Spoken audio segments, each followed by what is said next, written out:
Hello everyone, and welcome to Miss Gaskell's first grade science class. Today we are going to be learning about the cell. First, can anyone tell me what a cell is? Well, cells are kind of like Legos. Both are building blocks. But while Legos are used to make things like castles and barns, cells are used to make life.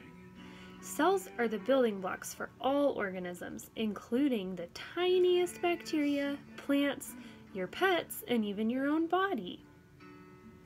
The first thing I want to talk about is that there are two types of cells, prokaryote and eukaryote. Prokaryote cells are small and single-celled. Eukaryotes are larger and can be single-celled, but are more often multi-celled. Today we are going to be talking about eukaryote cells. Eukaryote cells include plant and animal cells. Because there are so many parts to each, we are only going to learn some of them today. The structure of a cell is much like the makeup of a house. Let's explore the basic parts of a cell by comparing it to the structure of your home.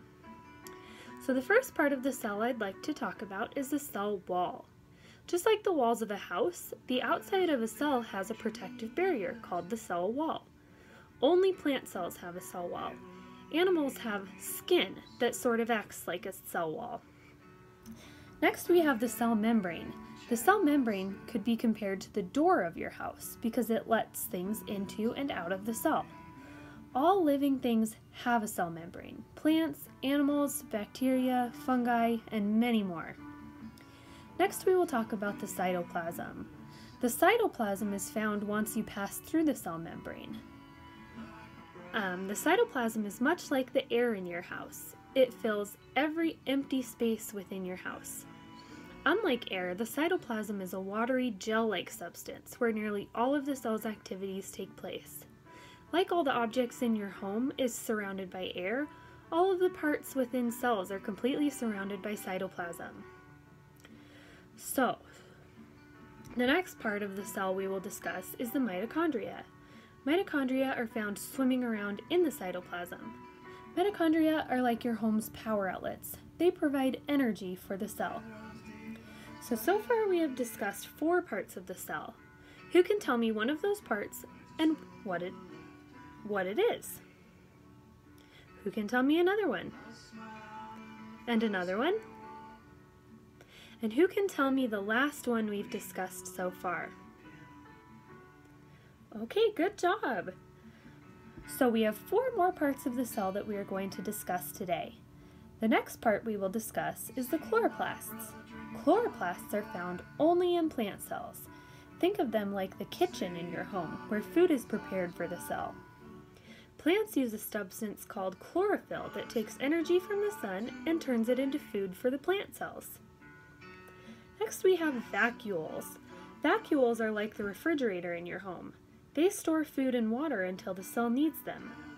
All cells have vacuoles, and without them, cells would most likely dry out and die. Next we have ribosomes. Ribosomes are like the tools in your home. They are necessary for building proteins that your body uses to repair and make new cells. Finally, the last part we will discuss in this lesson is the nucleus.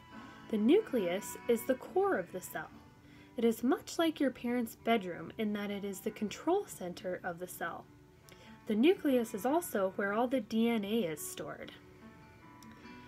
So that is all of the parts of the cell we're going to learn today. Who can tell me about one of the last 4 parts we discussed? Who can tell me about another one? Another one? And the last one we discussed? Very good, everyone. Are there any questions? Okay, I have an activity for you now. We have 2 worksheets here with all of the parts of the cell we just discussed. Here we have the animal cell worksheet and the plant cell worksheet.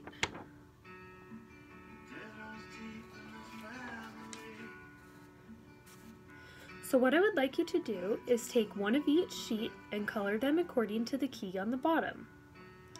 You can use colored pencils, markers, crayons, anything you have. Just do a nice job and stay in the lines as best as you can. As you work on your worksheets, you'll notice that one of the parts we discussed is not listed on either worksheet. Can anyone tell me which part that is? What I'd like you to do is pick a color you haven't used yet and draw in the ribosomes, the missing ribosomes, and label them. Once you're finished coloring, I'd like you to please sit quietly at your desk until everyone is finished, and we will move on to the next activity together. Hold on to your worksheets as well, because you will need them. Okay, now that everyone is finished coloring, we are going to make our own cells. I have a plastic sheet for each of you. What I want you to do is choose either the plant cell or the animal cell and draw a picture of it on the plastic sheet. For this, you have to use markers.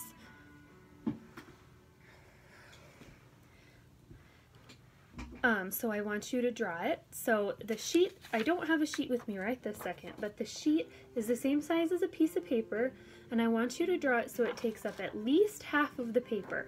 It can be bigger, but it can't be smaller or it won't work. So once you have all finished your drawings, I want you to turn them in, and tonight I will take them home and bake them in my oven and it'll make them shrink, and you will have your own cell, and I'll bring them to you all tomorrow. So I have an example of the one that I made. Here it is. I have to see it better. Kind of neat. You have your own cell that you can take home. Now get to work. I'd like to thank everyone for joining me today, and I will see you all again soon.